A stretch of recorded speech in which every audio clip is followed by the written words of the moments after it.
धारा 222 में बताया हुआ है कि अभिकर्ता के प्रति मालिक के क्या-क्या कर्तव्य है। तो धारा 222 है कि अभिकर्ता का नियोजक उसके द्वारा किए गए सारे विधिपूर्ण कार्यों के परिणामों के लिए क्षतिपूर्ति करने के लिए आबद्ध है, जो कि उसने अपने प्राधिकार के प्रयोग में किए थे। मतलब किसी अभिकर्ता ने अगर अपने प्राधिकार के प्रयोग में सारे विधिपूर्ण कार्य किए हैं और उससे कोई परिणाम निकलता है और क्षति होती है एक अभिकर्ता को, तो उसकी पूर्ति उसका मालिक करेगा। अब यहाँ क्या है, क ख का मालिक है, ख को ग ने नियुक्त कर रखा है उसका माल बेचने के लिए, और ख क्या है, ग से एक संविदा कर लेता है जो उसके मालिक से उसको माल मिलेगा उसको बेचने के लिए। बाद में क क्या करता है, ख को माल ही नहीं बेचता है, जिससे कि वो जो ग है संविदा भंग का वाद ख पे ला देता है। अब ख इस बात की इत्तला क को देता है कि उसने ऐसा वाद लाया है, तो ख उसको कहता है कि तुम इसकी प्रतिरक्षा करो उस वाद में। अब ख बाद में उसकी प्रतिरक्षा करता है और नुकसानी खर्च देने के लिए उसको विवश किया जाता है उस वाद में। उस बाद में उसके खर्चे भी और भी हो जाते हैं। तो अब क जो उसका मालिक है वो उसको ये सारे नुकसानी खर्चे और व्यय देने के लिए दायी है। अब ऐसे ही क ख को क्या करता है, एक कुछ तेल के पीपे खरीदने के लिए अपॉइंट करता है। अब ख जो है ग से क के लिए पीपे खरीदने की संविदा कर लेता है और उसके बाद में क क्या करता है, उस तेल को लेने से इनकार कर देता है। तो अब ग जो है ख पर वाद ले आता है, क्योंकि वो तो एजेंट है, उस पे वाद ले आता है, और क जो है ऐसे वाद की इत्तिला देता है क को कि ऐसा वाद लेके आ रहा है वो, तो अब क उस संविदा से निराकरण कर देता है, मतलब मना कर देता है कि उसको ये संविदा करनी नहीं थी। फिर भी ख जो है उस वाद में प्रतिरक्षा करता है और असफल रहता है, जिससे उसको नुकसानी और खर्चे देने पड़ते हैं और व्यय उठाने पड़ते हैं। तो अब क जो है उसको नुकसानी खर्चों और व्यय को भुगतान करने के लिए दायी है। अब धारा 223 भी 222 की तरह आपको लगेगी, लेकिन वहाँ क्या होता है कि नियोजक जो है वो कोई कार्य करने के लिए आपको प्राधिकार देता है, उससे कोई क्षति हो जाती है। लेकिन यहाँ क्या है, उस कार्य में कुछ गलती है, वो कार्य गलत है, लेकिन और आपका मालिक जो है वो आपको वो काम करने के लिए अपॉइंट कर देता है। आपको ये पता नहीं है कि वो काम गलत है, या उस मालिक को वो काम करने का अधिकार नहीं है, या उस काम में कुछ गलती है। आप सद्भावपूर्ण कार्य कर रहे हो, तो उस सद्भावपूर्ण कार्य करने में अगर आपको कोई क्षति हो जाती है, तो उसकी नुकसानी देने के लिए आपका मालिक दायी है। जैसे कि जहाँ कोई एक व्यक्ति दूसरे व्यक्ति को कोई कार्य करने के लिए नियोजित करता है और वह अभिकर्ता उस कार्य को सद्भावपूर्वक करता है, तो जो नियोजक है उस कार्य के जो परिणाम से अभिकर्ता को अगर कोई क्षति होती है तो उसके लिए दायी है, अगर वो काम ऐसा है जिससे कि पर व्यक्तियों के अधिकारों को क्षति होती है। तो ये डिफरेंस पता चल गया ना, कि वो पहले वाला कार्य तो था जो प्राधिकार दे रहा है वो काम सही है, और यह 223 में क्या है, कार्य ऐसा है जिससे कि पर व्यक्ति के अधिकारों को क्षति होती है, लेकिन जो वो कार्य कर रहा है अभिकर्ता, वो उस कार्य को सद्भावपूर्वक ही कर रहा है। तो ऐसे सद्भावपूर्वक कार्य करने पर जिससे पर व्यक्तियों के अधिकारों को क्षति होती है और अभिकर्ता को कोई क्षति हो जाती है, तो उस अभिकर्ता को जो क्षति हुई है उसका भुगतान मालिक करेगा। अब यहाँ देखो, क क्या है, एक डिक्रीदार है, क्योंकि उसके पास एक डिक्री है ख के विरुद्ध, वो उसका निष्पादन करवा सकता है। अब कुछ माल है जो ख का नहीं है, लेकिन फिर भी क उसको ख का बताते हुए न्यायालय का जो ऑफिसर है उससे अपेक्षा करता है कि वो उस माल को अभिक्रय कर ले। अब ऑफिसर जो है वो सद्भावपूर्वक कार्य करता है और उसका अभिग्रहण कर लेता है, और अभिग्रहण करता है तो बाद में उसका जो वास्तविक स्वामी होता है ना, माल का ग निकलता है, वो उस ऑफिसर पे वाद ले आता है। अब उस वाद का जो भी खर्चा है जिसकी क्षतिपूर्ति करने के लिए क उत्तरदायी है। अब ऐसे ही है कि क ख से प्रार्थना करता है कि वो उस माल को बेच दे जो कि क का है नहीं, और ख ये विश्वास करता है कि वो माल क का है, वो उसको बेच देता है, और जब वो बेच देता है उसके बाद में उसका जो आगम होती है उसका उसको दे भी देता है क को। बाद में क्या होता है, ख पर वास्तविक जो स्वामी होता है वो वाद ले आता है और उससे जो माल का मूल्य है और खर्चा वसूल कर लेता है। तो अब ख को ग को जो भी खर्चा देना पड़ा उसको अब ख से वसूल कर सकता है, उसको क्षतिपूर्ति करनी होगी क को। तो इन दोनों ही मामलों में जो मालिक था उसने एजेंट से ऐसा कार्य कराया है जिससे कि किसी पर व्यक्ति के अधिकारों को प्रतिकूल प्रभाव पड़ रहा था, और जो एजेंट है वो उस कार्य को सद्भावपूर्वक कर देता है, उसको ये नहीं पता था कि उससे अधिकारों पर प्रभाव पड़ेगा किसी पर व्यक्ति के। तो अब जो एजेंट को नुकसानी होती है उसका भुगतान मालिक करेगा। लेकिन अब धारा 224 ये बताती है कि अगर कोई मालिक किसी एजेंट को किसी आपराधिक कार्य को करने के लिए नियोजित करे और वो एजेंट वो आपराधिक कार्य कर दे, तो अब क्या मालिक एजेंट को क्षतिपूर्ति करने के लिए उत्तरदायी होगा? तो ये धारा से बताती है कि अगर किसी ने आपराधिक कार्य को करने के लिए एजेंट नियुक्त कर दिया है, तो अब वो जो नियोजक है उसके परिणामों से अभिकर्ता को क्षतिपूर्ति नहीं देगा। भले ही उसने अभिव्यक्त या विवक्षित उसको किसी क्षतिपूर्ति करने का वचन भी दिया हो ना, तो भी वो क्षतिपूर्ति करने के लिए दायी नहीं है। क्योंकि एजेंट यहाँ पे सद्भावपूर्वक कार्य नहीं कर रहा है ना, उसको अगर कोई अपराध करने के लिए नियुक्त करे तो उसको पता है ना कि वो अपराध है, तो आप अपराध करने के लिए कोई कॉन्ट्रैक्ट में एंटर तो हो ही नहीं सकते हो। अब देखो, यहाँ ग को पीटने के लिए ख को का नियोजित करता है और कहता है कि उसकी क्षतिपूर्ति वो कर देगा, उससे जो भी नुकसानी होगी। तो अब ख जो है तदनुसार ग को पीट देता है और फिर बाद में उसको नुकसानी देनी पड़ती है ग को। अब क जो है उस नुकसानी के को ख को क्षतिपूर्ति करने के लिए दायी नहीं है, भले ही उसने पहले करार कर रखा उसको कि जो भी तेरे को क्षतिपूर्ति होगी वो उसका भुगतान मैं कर दूँगा। अब ख जो एक समाचार पत्र का सत्ताधारी है, क उससे प्रार्थना करता है कि वो क के विरुद्ध एक अपमान विलेख प्रकाशित करे और उसको वचन देता है कि अगर उसके परिणामों से उसको कोई भी क्षति होगी तो उसकी पूर्ति वो ख को कर देगा। और वो ऐसा प्रकाशन कर देता है, ख पर वाद लाता है, उसको नुकसानी देनी पड़ती है। तो अब उसने जो करार कर रखा था क्षतिपूर्ति का, क्या उसको ख के विरुद्ध वाद लाके प्राप्त कर सकता है? ऐसा नहीं होगा, क्योंकि वो करार जो उसने किया था वो वैल्यू नहीं रखता है। धारा 225 बताती है कि अगर मालिक की उपेक्षा से कोई भी क्षति अभिकर्ता को हो जाती है तो उसका प्रतिकर भी मालिक अभिकर्ता को देगा। जैसे कि इलस्ट्रेशन में बताया हुआ है कि कई घर के निर्माण के लिए क को नियोजित करता है और उसका जो पहाड़ वगैरह जाली बल्लियाँ वगैरह लगवाते हैं ना, उसको खुद ही लगवाता है, और वो जो पहाड़ है वो कोशिलीनता से लगाई जाती है, जिसके परिणामस्वरूप ख जो है वो गिर जाता है और उसको अब क को प्रतिकर देना पड़ेगा, क्योंकि उसने वो पहाड़ वगैरह लगवाई थी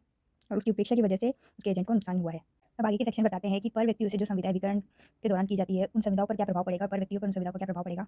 धारा 226 में बताया हुआ है कि अभिकर्ता के माध्यम से जो भी संविदाएं उसके द्वारा किए गए कार्यों से उद्भूत सारी बाध्यताएं उसी तरह से कोर्ट में जाके प्रवर्तित करवाई जा सकती है, जैसे कि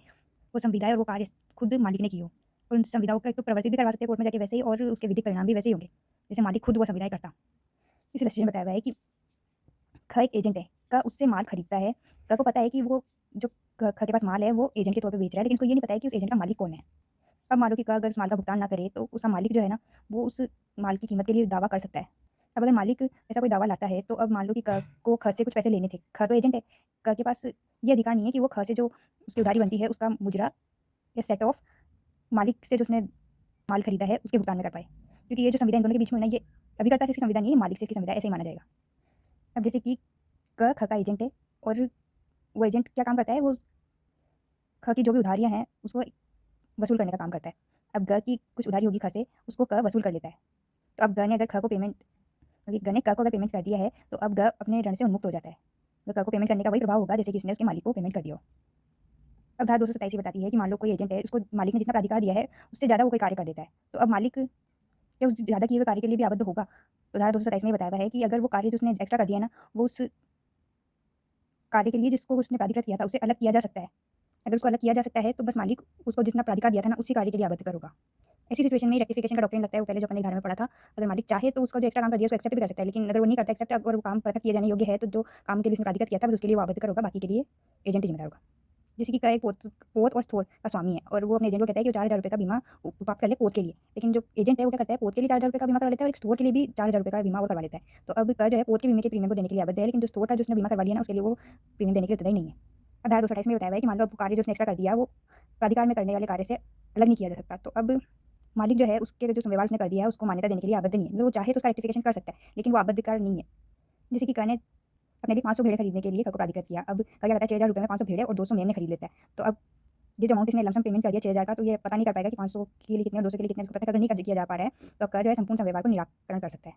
अब धारा 229 में बताया हुआ है कि अगर कोई भी सूचना अभिकर्ता को दी जाती है और ये कोई भी जानकारी जो है उसके एजेंट ने अभिप्राप्त की है तो उसका परिणाम क्या होगा। अगर वो सूचना और वो जानकारी एजेंट ने कारोबार के अनुक्रम में प्राप्त की है या उसे दी गई है तब तो वो मालिक के लिए वैसे विधिक परिणाम होंगे जैसे कि उसने डायरेक्ट मालिक को ही वो सूचना दी गई हो या फिर मालिक ने ही वो सूचना प्राप्त कर ली हो। लेकिन ये सब चीज़ें अगर कारोबार के संव्यवहार के अनुक्रम में उसको दी गई है या उसने प्राप्त की है तभी मान्य होगी। मान लो उसने अगर कोई अपनी पर्सनल कैपेसिटी में वो सूचना प्राप्त की है तो उसके लिए मालिक जिम्मेदार नहीं है, क्योंकि मालिक को वो भी सूचना है यह नहीं माना जाएगा। अब देखो इस इलस्ट्रेशन क्या हो रहा है कि ग एक दृश्यमान स्वामी मतलब कि उसके पास माल का कब्जा वगैरह है और माल को बेचने की अथॉरिटी है, लेकिन वो रियल ओनर नहीं है। उसका रियल ओनर कौन है? ग है। उस ग से एक माल को खरीदने के लिए ख को नियोजित करता है कि जाके वो ग से माल खरीद ले।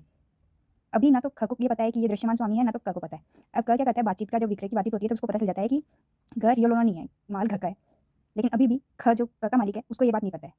लेकिन उसके एजेंट को पता चल गई और एजेंट को भी कारोबार के जो अनुक्रम में पता चली ना, विक्रय की बातचीत हो रही थी तभी पता चली। अब क को इस बात का नोटिस हो गया, मतलब कि अब ख को भी इस बात का नोटिस हो गया, ये मान लिया जाएगा। अब क को ग से तो कुछ पैसे लेने थे, उसके पास बाकी होंगे कुछ, तो उसको वसूल करने थे क को ग से कुछ धन। तो अब क्या क अपने को जो उसने माल ग से उसने खरीदा वो जो धन उसका बकाया है उसे सेट ऑफ कर सकता है? वो ऐसा नहीं कर पाएगा, क्योंकि पता है व्यापार के अनुक्रम में उसके एजेंट को ये पता चल गया कि रियल मालिक तो घ है उस माल का। तो यहाँ कॉन्ट्रैक्ट रियलिटी में किसके बीच में हुआ है? क के बीच में और घ के बीच में, क्योंकि ग और ख तो दोनों एजेंट ही है। तो जब कॉन्ट्रैक्ट क और घ के बीच में हुआ है तो ग का कोई भी उधार है तो वो उसका क कैसे सेट ऑफ कर सकता है? ये बात क्यों आई बीच में? क्योंकि यहाँ क एजेंट है, मतलब कि ख और घ के बीच में रियल कॉन्ट्रैक्ट हो रहा है, क और घ एजेंट है। क्योंकि व्यापार की जो बातचीत हुई तब उसमें क को ये पता चल गया कि घ रियल ओनर है, इसीलिए ख को भी पता चल गया, ये मान लिया जाएगा। और अब जो कॉन्ट्रैक्ट बन गया उसमें घ से जो वसूलने वाला एक धन था उसका सेट ऑफ कर नहीं कर पाएगा। अब ये सिचुएशन वापस आती है और वही एक पार्टी है यहाँ पे भी, घ के पास एक दृश्यमान स्वामी है, उसका रियल मालिक कौन है? घ है। और ख फिर से क को अपॉइंट करता है इस्तेमाल खरीदने के लिए, या फिर, लेकिन यहाँ डिफरेंस क्या है, क जो है ना घ का पहले सेवक था और उसको पर्सनली ये पता है कि जो घ के पास माल है ना उसका रियल ओनर घ है,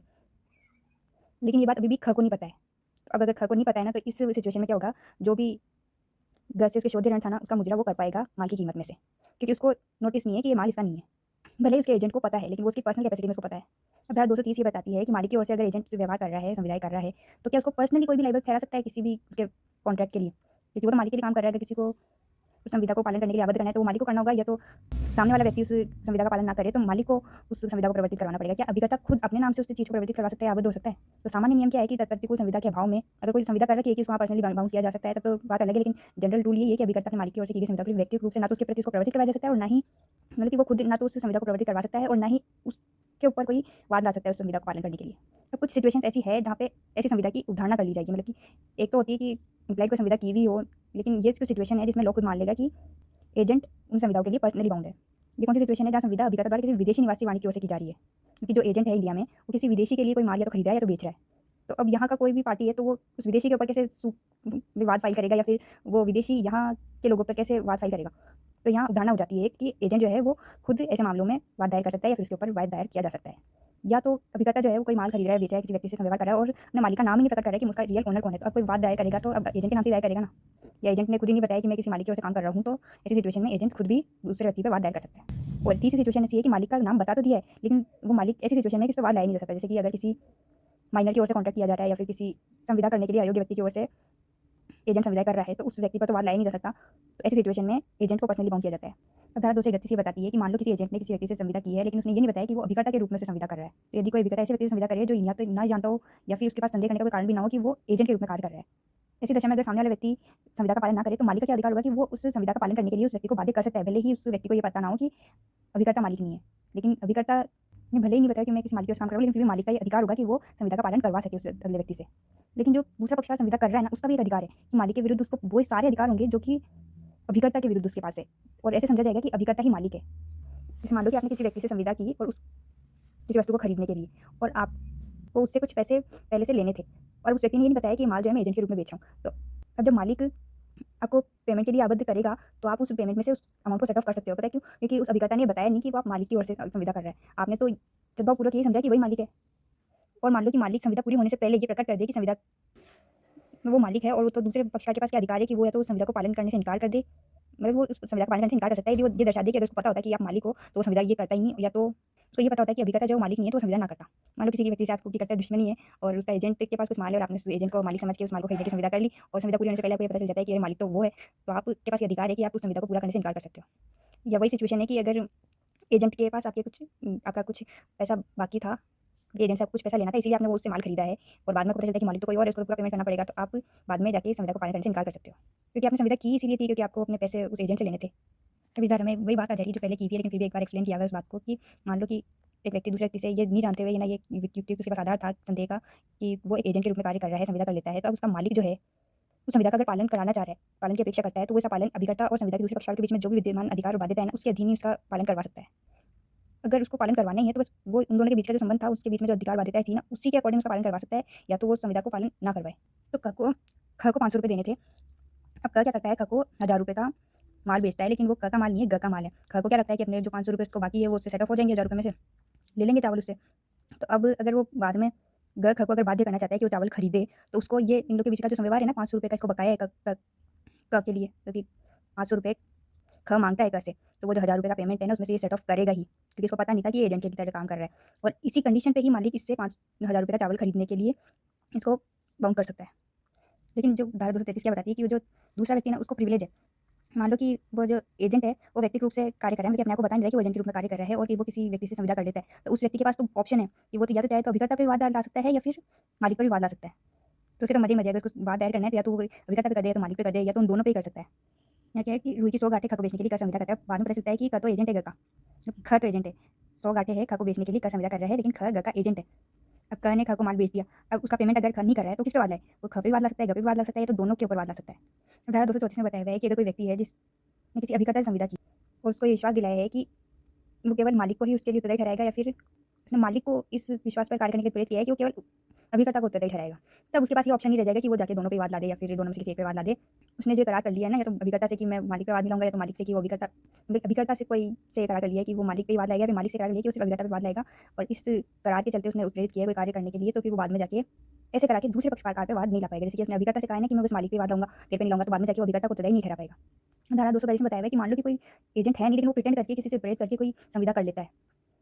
जो व्यक्ति अपने आप को प्राधिकृत अभिकर्ता होना सत्य निर्दिष्ट करके पर व्यक्ति को प्रेरित करता है कि उसको एजेंट मान के उसके साथ व्यवहार कर ले, और उसका जो अभिकथित मालिक है, मतलब जिसकी ओर से वो एजेंट होने का रिप्रेजेंटेशन कर रहा है, वो मालिक उसके कार्य का अनुसमर्थन ना करे, तो अब पर व्यक्ति तो फंस गया। अब वो उस एजेंट को उत्तरदायी ठहरा सकता है, उसको अगर कोई हानि या नुकसान होती है तो उसके लिए वो एजेंट को प्रतिकार देने के लिए दायी ठहराएगा। तो धारा 236 में बताया हुआ है कि कोई मिथ्या रूप से अगर एजेंट अपने आप को एजेंट के तौर पर कार्य करने के से प्राधिकृत होने का निर्देशन करता है, और वास्तव में वो खुद अपने लिए उस कार्य को कर रहा है, तो वो क्या है, दूसरे बंदे से उसकी संविदा के पालन के लिए उसको आबद्ध नहीं कर पाएगा। जैसे मान लो आपकी किसी से दुश्मनी है और आपको उसकी कोई चीज़ खरीदनी है, और अब आप क्या मिथ्या रूप से निर्देशन करते हो कि मैं उसका एजेंट हूँ, किसी दूसरे व्यक्ति का एजेंट हूँ, और मेरे को माल बेच दे, और सामने वाला व्यक्ति थोड़ी जाँच पड़ताल करके ये पता कर लेता है कि नहीं, आप वास्तव में उसके मालिक या एजेंट नहीं हो, तो अब आप उसको उस संविदा को पालन करने के लिए बाध्य नहीं कर सकते हो। धारा 237 ये बताती है कि मान लो कि आपके एजेंट ने अपने प्राधिकार से बाहर जाके कोई कार्य कर लिया है, या पर व्यक्तियों के लिए कोई बाध्यता उद्गत कर ली है, लेकिन ऐसी बाध्यता और ऐसा कार्य उसके प्राधिकार में नहीं था, और मालिक ने पर व्यक्ति को ये अपने शब्दों या आचरण से बता दिया है कि एजेंट का जो काम था वो अधिकार के विस्तार के भीतर था। तो अब आप उस कार्य और बाध्यताओं के लिए आबद्ध होंगे, मतलब मालिक उस कार्य के लिए आबद्ध कर होगा। अगर उसने अपने शब्दों आचरण से व्यक्तियों को विश्वास करवा दिया और प्रेरित किया हो कि वो कार्य और बाध्यता जो एजेंट ने की है वो उसके प्राधिकार में थी, मतलब ये समझ लो कि इसने अपने शब्दों आचरण से उसके कार्य को अगर अनुसमर्थन दे दिया है, तो अब वो उसके कार्य से बाध्य होगा। अब कर क्या है, अपना माल ख को प्रेषित करता है बेचने के लिए, और उसको ये निर्देश देता है कि वो एक नियत कीमत से कम पर माल को ना बेचे। अब ग जो है उसको ये नहीं पता है कि उसने ऐसा कोई निर्देश दिया है, आरक्षित कीमत रख रखी है,